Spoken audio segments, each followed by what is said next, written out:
Moi, je m'appelle Clotilde Reynard et je travaille juste à côté, au Centre de recherche en cancérologie de Lyon. Et je travaille sur la sénescence cellulaire.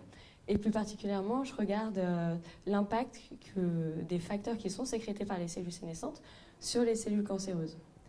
Donc tout d'abord, mais qu'est-ce que la sénescence? Et du coup, j'avais juste une petite question pour vous qui va peut-être vous paraître hyper bête.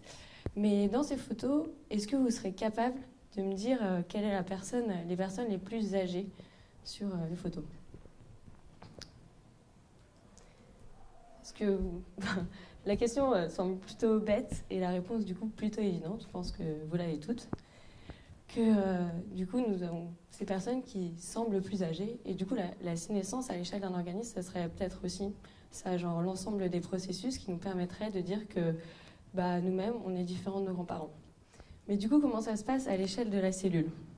Du coup je vais vous poser la même question. Est-ce que sur ces photos que j'ai prises, donc ce sont des cellules, on ne voit pas exactement très bien, mais ce sont différents types de cellules. Est-ce que vous serez capable de me dire lesquelles sont sénescentes ou ne le sont pas?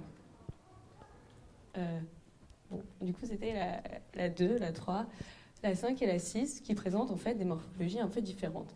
Et c'est comme ça qu'on a...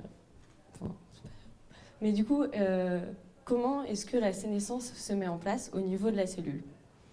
Donc, en fait, c'est assez simple.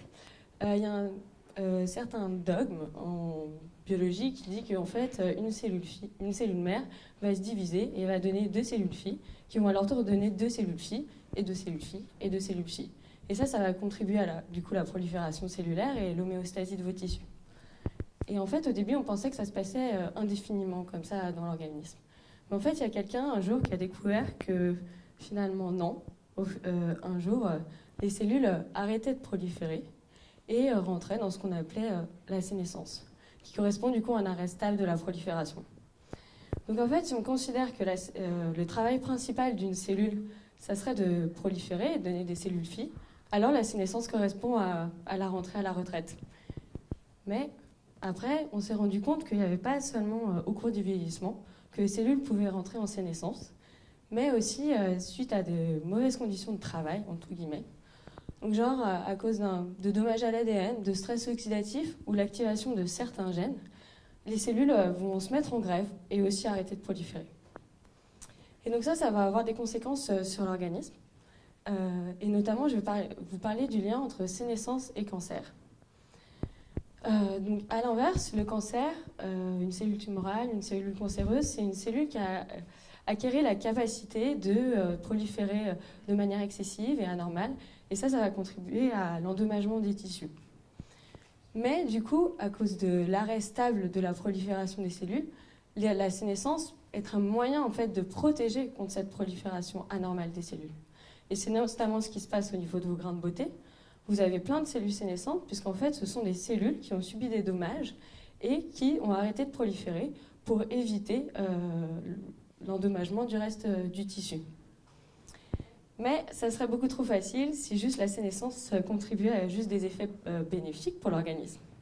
Et comme dirait notre très cher Claude Bernard, tout est poison, rien n'est poison, la dose est poison. Vous avez certainement dû l'expérimenter pour pas mal de choses différentes, mais en fait c'est aussi pareil pour la sénescence. Je m'explique. En fait, vos cellules sénescentes, donc qui sont en grève, c'est pas juste qu'elles ont arrêté de travailler.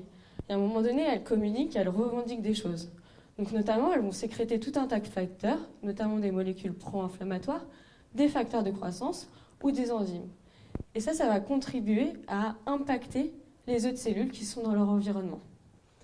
Et donc si vous avez une accumulation de cellules sénescentes et beaucoup de facteurs qui sont sécrétés, là, à l'inverse, ça peut contribuer à la progression tumorale. Et du coup, c'est là que mon laboratoire et moi-même interviennent, puisqu'on va essayer de déterminer quel est l'impact des facteurs qui sont sécrétés par des cellules sénescentes sur des cellules cancéreuses. Donc en fait, ce que je fais, c'est tout simple. C'est que je cultive mes petites cellules sénescentes dans des boîtes de pétri, comme ça, avec leur petit milieu associé. C'est pour ça que vous voyez souvent des boîtes de pétri en rouge. Bref.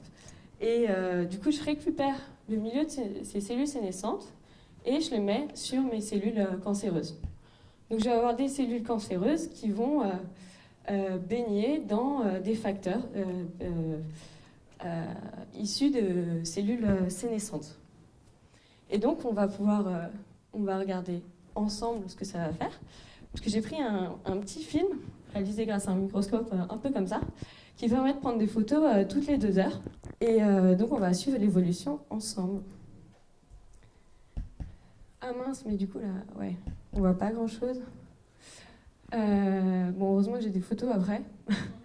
Bon, en gros, vous avez des petites cellules comme ça qui forment des paquets, parce qu'en fait, c'est des cellules épithéliales. Du coup, elles ont besoin d'être en contact avec leurs copines pour pouvoir proliférer.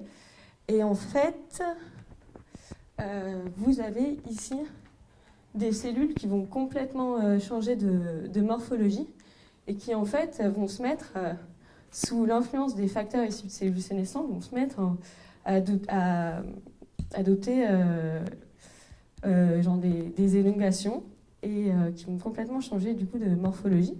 Ce que je vais vous montrer juste par la photo d'après. Donc là, vous avez nos cellules qui n'ont pas été traitées, nos cellules cancéreuses pas traitées, et là qui sont traitées. Et vous voyez que la morphologie a complètement changé. Et du coup, ça, c'était assez fou, je m'y attendais pas. Et du coup, on a regardé d'autres marqueurs, comme notamment au niveau de l'ARN, l'expression de certains gènes. Et en fait, on s'est aperçu que cette morphologie correspondait... Alors attention, ça va être le mot le plus compliqué de ma thèse. Ça s'appelle la différenciation neuroendocrinienne. Donc voilà, je peux pas... et en fait, cette différenciation, elle va permettre... elle a surtout été décrite comme une différenciation qui permet aux cellules de plus communiquer entre elles. Et notamment, il y a pas mal d'études qui ont montré, c'est plus dans le cancer de la prostate, qu'en fait, chez des patients qui étaient atteints d'un cancer de la prostate, avaient un moins bon pronostic si les cellules cancéreuses présentaient ce genre de différenciation. Donc ça veut dire que cette différenciation, elle peut être associée à un moins bon pronostic. Du coup, dans mon cas, ça serait intéressant de savoir si c'est la même chose. Mais donc pour le moment, on n'en est qu'au début du projet. Donc si je vous réexplique, donc si on expose nos cellules cancéreuses à des facteurs sécrétés par des cellules sénescentes, elles vont se mettre du coup à se différencier. Et nous, on cherche à savoir quel est le potentiel impact sur le pronostic de la tumeur. Donc ce qu'on va faire, c'est plus déjà au niveau mécanistique, savoir quels facteurs sont impliqués, des cellules sénescentes sont impliquées dans cette différenciation neuroendocrinienne. Et à l'intérieur de la cellule sénescente, cancéreuse, quelles voies moléculaires sont impliquées, et par exemple quels facteurs de transcription sont activés. Donc ça, c'est plutôt la partie expérimentale, où on est sous notre hotte chimique ou alors à la paillasse. Et enfin, on aimerait savoir du coup quel pourrait être l'impact de cette différenciation sur le pronostic de la tumeur.